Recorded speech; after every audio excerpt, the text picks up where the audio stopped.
Sheetal madam, आपल्याकडे एक नवीन client आलेत आणि त्यांना अर्जंटमध्ये ITR भरून पाहिजे होता, तर आताच लगेच फाईल करायचा का? ITR 1 आणि ITR 4 हे दोन्ही फॉर्म्स इन्कम टॅक्सच्या वेबसाईटवर रिलीज झाले आहेत. पण म्हणून लगेचच रिटर्न फाईल करायचे असे नाही, कारण अजूनही कम्प्लीट टॅक्स डाटा आलेला नसेल. पण असं का? कारण अजूनही काही बँक्स, कंपनीज, एम्प्लॉयर्स यांनी त्यांचे TDS रिटर्न फाईल केलेले नाही. कारण TDS रिटर्न फायलिंगची ड्यू डेट 31 मे आहे. त्यामुळे अजूनही AIS, TIS, 26S यांमध्ये कम्प्लीट टॅक्स डाटा रिफ्लेक्ट झालेला नसेल. त्यांना तर घाई होती, मग तरी पण कधी फाईल केलेलं सेफ राहील? कितीही घाई असली तरीही जून 1 वीक नंतर ITR फाईल करणे बेटर राहील, जेणेकरून तोपर्यंत तुमचा complete tax data properly reflect होईल.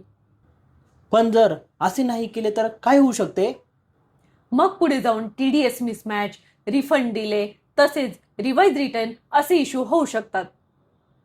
म्हणून तुम्ही सुद्धा लक्षात ठेवा, फॉर्म्स रिलीज झाले म्हणून ITR फाईल करण्याची घाई करू नका. आणि अजून अशाच इन्फॉर्मेटिव्ह व्हिडिओसाठी फॉलो करा, शेअर करा आणि सेव्ह करा.